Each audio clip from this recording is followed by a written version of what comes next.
Section 14. The King's Ankus, Part 1. These are the four that are never content, that have never been filled since the juice began: Jacala's mouth, and the glut of the kite, and the hands of the ape, and the eyes of man.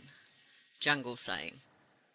Kaa, the big rock python, had changed his skin for perhaps the 200th time since his birth, and Mowgli, who never forgot that he owed his life to Kaa for a night's work at Cold Lairs, which you may perhaps remember, went to congratulate him. Skin changing always makes a snake moody and depressed till the new skin begins to shine and look beautiful. Kaa never made fun of Mowgli any more, but accepted him, as the other jungle people did, for the master of the jungle, and brought him all the news that a python of his size would naturally hear. What Kaa did not know about the middle jungle, as they call it, the life that runs close to the earth or under it, the boulder, burrow, and the tree bole life, might have been written upon the smallest of his scales. That afternoon Mowgli was sitting in the circle of Kaa's great coils, fingering the flaked and broken old skin that lay all looped and twisted among the rocks just as Kaa had left it. Kaa had very courteously packed himself under Mowgli's broad bare shoulders, so that the boy was really resting in a living armchair. "Even to the scales of the eyes it is perfect," said Mowgli under his breath, playing with the old skin. "Strange to see the covering of one's own head at one's own feet." "Ay, but I lack feet," said Kaa, "and since this is the custom of all my people, I do not find it strange. Does thy skin never feel old and harsh?" "When I go and wash, Flathead. But it is true, in the great heats I have wished I could slough my skin without pain and run skinless. I wash, and also I take off my skin. How looks the new coat?" Mowgli ran his hand down the diagonal checkerings of the immense back. "The turtle is harder backed, but not so gay," he said judgmatically. "The frog, my name-bearer, is more gay, but not so hard. It is very beautiful to see, like the mottling in the mouth of a lily. It needs water. A new skin never comes to full colour before the first bath. Let us go bathe." "I will carry thee," said Mowgli, and he stooped down, laughing, to lift the middle section of Kaa's great body, just where the barrel was thickest. A man might just as well have tried to heave up a 2-foot water-main, and Kaa lay still, puffing with quiet amusement. Then the regular evening game began. The boy in the flush of his great strength, and the python in his sumptuous new skin, standing up one against the other for a wrestling match, a trial of iron strength. Of course, Kaa could have crushed a dozen Mowglis if he had let himself go, but he played carefully, and never loosed 1/10 of his power. Ever since Mowgli was strong enough to endure a little rough handling, Kaa had taught him this game, and it suppled his limbs as nothing else could. Sometimes Mowgli would stand lapped almost to his throat in Kaa's shifting coils, striving to get one arm free and catch him by the throat. Then Kaa would give way limply, and Mowgli, with both quick-moving feet, would try to cramp the perches of that huge tail as it flung backward, feeling for a rock or a stump. They would rock to and fro, head to head, each waiting for his chance, till the beautiful statue-like group melted in a whirl of black and yellow coils and struggling legs and arms, to rise up again and again. "Now, now, now," said Kaa, making feints with his head that even Mowgli's quick hand could not turn aside. "Look, I touch thee there, little brother. Here and here. Are thy hands numb? Here again." The game always ended in one way, with a straight driving blow of the head that knocked the boy over and over. Mowgli could never learn the guard for that lightning lunge, and, as Kaa said, there was not the least use in trying. "Good hunting," Kaa grunted at last, and Mowgli, as usual, was shot away 6 yards, gasping and laughing. He rose with his fingers full of grass and followed Kaa to the Y snake's pet bathing place, a deep, pitchy black pool surrounded with rocks and made interesting by sunken tree stumps. The boy slipped in jungle fashion without a sound and dived across, rose too without a sound and turned on his back, his arms behind his head, watching the moon rising above the rocks, and breaking up her reflection in the water with his toes. Kaa's diamond-shaped head cut the pool like a razor and came out to rest on Mowgli's shoulder. They lay still, soaking luxuriously in the cool water. "It is very good," said Mowgli at last sleepily. Now, in the man-pack, at this hour, as I remember, they laid them down upon hard pieces of wood in the inside of a mud-trap, and having carefully shut out all the clean winds, drew foul cloth over their heavy heads, and made evil songs through their noses. It is better in the jungle. A hurrying cobra slipped down over a rock and drank, gave them good hunting, and went away. "Shh," said Kaa, as though he had suddenly remembered something. "So the jungle gives thee all that thou hast ever desired, little brother?" "Not all," said Mowgli, laughing. "Else there would be a new and strong Shere Khan to kill once a moon. Now I could kill with my own hands, asking no help of buffaloes. And also I have wished the sun to shine in the middle of the rains, and the rains to cover the sun in the deep of summer. And also I have never gone empty, but I wish that I had killed a goat. And also I have never killed a goat, but I wished it had been buck. Nor buck, but I wished it had been nilgai. But thus do we feel, all of us." "Thou hast no other desire?" the big snake demanded. "What more can I wish? I have the jungle, and the favour of the jungle. Is there any more between sunrise and sunset?" "Now the cobra said," Kaa began. "What cobra?" "He that went away just now said nothing. He was hunting." "It was another. Hast thou many dealings with the poison people? I give them their own path.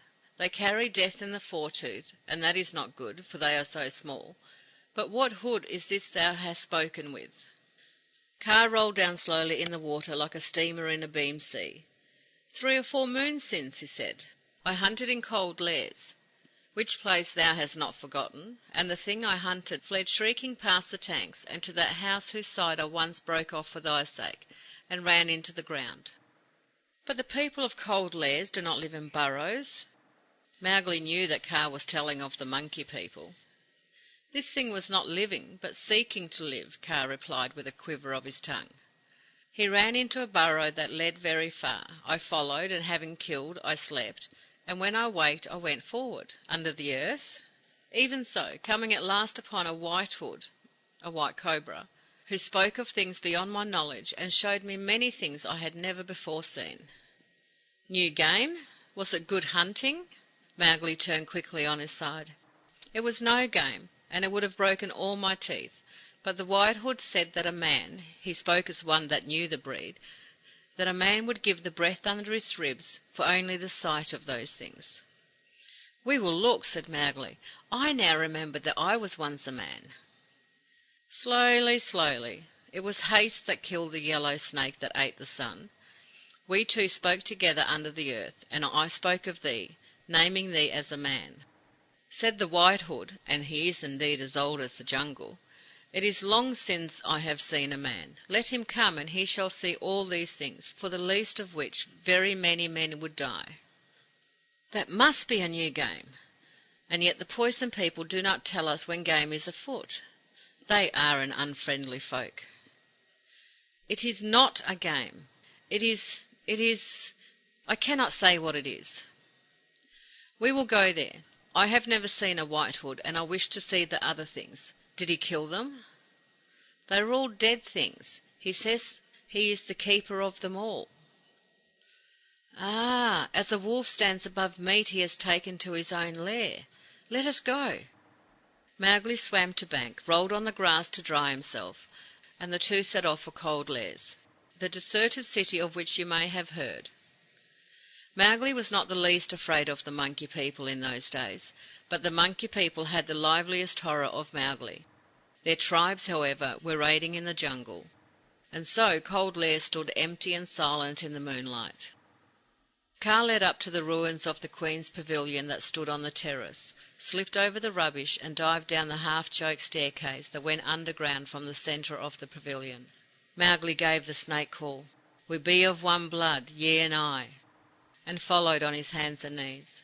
They crawled a long distance down a sloping passage that turned and twisted several times, and at last came to where the root of some great tree growing 30 feet overhead had forced out a solid stone in the wall. They crept through the gap and found themselves in a large vault, whose domed roof had also been broken away by the tree roots, so that a few streaks of light dropped down into the darkness. "A safe lair," said Mowgli, rising to his firm feet, "but over far to visit daily. And now what do we see?" "Am I nothing?" said a voice in the middle of the vault, and Mowgli saw something white move till little by little there stood up the hugest cobra he had ever set eyes on, a creature nearly 8 foot long, and bleached by being in the darkness to an old ivory white. Even the spectacle marks of his spread hood had faded to faint yellow. His eyes was as red as rubies, and altogether he was most wonderful. "Good hunting," said Mowgli, who carried his manners with his knife, and that never left him. "What of the city?" said the white cobra, without answering the greeting. "What of the great, the walled city, the city of 100 elephants and 20,000 horses, and cattle past counting, the city of the king of 20 kings? I grow deaf here, and it is long since I heard their war gongs." "The jungle is above our heads," said Mowgli. "I know only Hathi and his sons among elephants. Bagheera has slain all the horses in one village, and what is a king?" "I told thee," said Kaa softly to the cobra, "I told thee 4 moons ago that thy city was not. The city, the great city of the forest, whose gates are guarded by the king's towers, can never pass. They builded it before my father's father came from the egg, and it shall endure when my sons' sons are as white as I. Salomdi, son of Chandrabija, son of Vijija, son of Yigasuri, made it in the days of Bappa Rawal.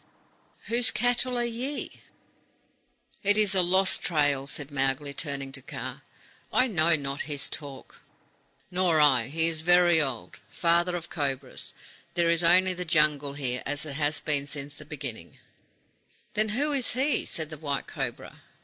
"Sitting down before me, unafraid, knowing not the name of the king, talking our talk through a man's lips. Who is he with the knife and the snake's tongue?" "Mowgli they call me," was the answer. "I am of the jungle. The wolves are my people, and Kaa here is my brother." "Father of cobras, who art thou?" "I am the warden of the king's treasure. Karan Raja builded the stone above me, in the days when my skin was dark, that I might teach death to those who came to steal. Then they let down the treasure through the stone, and I heard the song of the Brahmins, my masters." Said Mowgli to himself, "I have dealt with one Brahmin already, in the Man Pack, and I know what I know. Evil comes here in a little. 5 times since I came here has the stone been lifted, but always to let down more, and never to take away. There are no riches like these riches, the treasures of 100 kings, but it is long and long since the stone was last moved, and I think that my city has forgotten." "There is no city. Look up. Yonder are roots of great trees tearing the stones apart. Trees and men do not grow together," Kaa insisted. "Twice and thrice have men found their way here," the white cobra answered savagely, "but they never spoke till I came upon them groping in the dark, and then they cried only a little time. But ye come with lies, man and snake both, and would have me believe the city is not, and that my wardship ends. Little do men change in the years, but I change never, till the stone is lifted and the Brahmins come down singing the songs that I know, and feed me with warm milk and take me to that light again. I and no other am the warden of the king's treasure. The city is dead, ye say, and here are the roots of the trees? Stoop down then, and take what ye will. Earth has no treasure like to these. Man with a snake's tongue, if thou canst go alive by the way that thou hast entered it, the lesser kings will be thy servants." "Again the trail is lost," said Mowgli coolly. "Can any jackal have burrowed so deep and bitten this great White Hood? He is surely mad. Father of cobras, I see nothing here to take away." "By the gods of the sun and moon, it is the madness of death upon the boy," hissed the cobra. "Before thine eyes close I will allow thee this favour. Look thou, and see what man has never seen before." "They do not well in the jungle who speaks to Mowgli of favours," said the boy between his teeth. "But the dark changes all, as I know. I will look, if that pleases thee." He stared with puckered up eyes round the vault, then lifted up from the floor a handful of something that glittered. "Oh," said he, "this is like the stuff they play with in the Man Pack, only this is yellow and the other was brown." He let the gold pieces fall and moved forward. The floor of the vault was buried some 5 or 6 feet deep in coined gold and silver that had burst from the sacks it had been originally stored in, and in the long years the metal had packed and settled as sand packs at low tide. On it and in it and rising through it, as wrecks lift through the sand, were jewelled elephant howdahs of embossed silver, studded with plates of hammered gold, and adorned with carbuncles and turquoises. There were palanquins and litters for carrying queens, framed and braced with silver and enamel, with jade-handled poles and amber curtain rings. There were golden candlesticks hung with pierced emeralds that quivered on the branches. There were studded images 5 feet high of forgotten gods, silver with jewelled eyes. There were coats of mail, gold inlaid on steel, and fringed with rotted and blackened seed pearls. There were helmets, crested and beaded with pigeons' blood rubies. There were shields of lacquer, of tortoiseshell, rhinoceros hide, strapped and bossed with red gold and set with emeralds at the edge. There were sheaths of diamond-hilted swords, daggers and hunting knives. There were golden sacrificial bowls and ladles, and portable altars of a shape that never sees the light of day. There were jade cups and bracelets. There were incense burners, combs, and pots for perfume, henna and eye powder, all in embossed gold. There were nose rings, armlets, headbands, finger rings, and girdles past any counting. There were belts 7 fingers broad, of square-cut diamonds and rubies, and wooden boxes, trebly clamped with iron, from which the wood had fallen away in powder, showing the pile of uncut star sapphires, opals, cat's eyes, sapphires, rubies, diamonds, emeralds, and garnets within. The white cobra was right. No mere money would begin to pay the value of this treasure. The sifted pickings of centuries of war, plunder, trade, and taxation. The coins alone were priceless, leaving out of count all the precious stones, and the dead weight of the gold and silver alone might be 200 or 300 tons. Every native ruler in India today, however poor, has a hoard to which he is always adding. And though, once in a long while, some enlightened prince may send off 40 or 50 bullock cart loads of silver to be exchanged for government securities, the bulk of them keep their treasure and the knowledge of it very closely to themselves. But Mowgli naturally did not understand what these things meant. The knives interested him a little, but they did not balance so well as his own, and so he dropped them. At last he found something really fascinating laid on the front of a howdah half buried in the coins. It was a 3-foot Ankus, or elephant goad, something like a small boat hook. The top was one round shining ruby, and 8 inches of the handle below it was studded with rough turquoises close together, giving a most satisfactory grip. Below them was a rim of jade with a flower pattern running around it. Only the leaves were emeralds, and the blossoms were rubies sunk in the cool green stone. The rest of the handle was a shaft of pure ivory, while the point, the spike and hook, was gold inlaid steel with pictures of elephant catching, and the pictures attracted Mowgli, who saw that they had something to do with his friend Hathi the Silent. The white cobra had been following him closely. "Is this not worth dying to behold?" he said. "Have I not done thee a great favour?" "I do not understand," said Mowgli. "The things are hard and cold, and by no means good to eat. But this," he lifted the Ankus, "I desire to take away, that I may see it in the sun. Thou sayest they are all thine. Wilt thou give it to me, and I will bring thee frogs to eat?" The white cobra fairly shook with evil delight. "Assuredly I will give it," he said. "All that there is I will give thee, till thou goest away." "But I go now. The place is dark and cold, and I wish to take the thorn-pointed thing to the jungle." "Look by thy foot. What is that there?" Mowgli picked up something white and smooth. "It is the bone of a man's head," he said quietly. "And here are 2 more. They came to take the treasures away many years ago. I spoke to them in the dark, and they lay still. But what do I need of this that is called treasure? If thou wilt give me the Ankus to take away, it is good hunting. If not, it is good hunting none the less. I do not fight with the Poison People, and I was also taught the master word of thy tribe." "There is but one master word here. It is mine." Kaa flung himself forward with blazing eyes. "Who bade me bring the man?" he hissed. "I surely," the old cobra lisped. "It is long since I have seen man, and the man speaks our tongue." "But there was no talk of killing. How can I go to the jungle and say that I have led him to his death?" said Kaa. "I talk not of killing till the time. And as to thy going or not going, there is the hole in the wall. Peace, now, thou fat monkey killer. I have but to touch thy neck, and the jungle will know thee no longer. Never man came here that went away with the breath under his ribs. I am the warden of the treasure of the king's city." "But, thou white worm of the dark, I tell thee there is neither king nor city. The jungle is all about us," cried Kaa. "There is still the treasure, but this can be done. Wait a while, Kaa of the rocks, and see the boy run. There is room for great sport here. Life is good. Run to and fro a while and make sport, boy." Mowgli put his hands on Kaa's head quietly. "The white thing has dealt with men of the Man Pack until now. He does not know me," he whispered. "He has asked for this hunting. Let him have it." Mowgli had been standing with the Ankus held point down. He flung it from him quickly, and it dropped crossways just behind the great snake's hood, pinning him to the floor. In a flash Kaa's weight was upon the writhing body, paralysing it from hood to tail. The red eyes burned, and the 6 bare inches of the head struck furiously right and left. "Kill!" said Kaa, as Mowgli's hand went to his knife. "No," he said as he drew the blade. "I will never kill again save for food. But look you, Kaa!"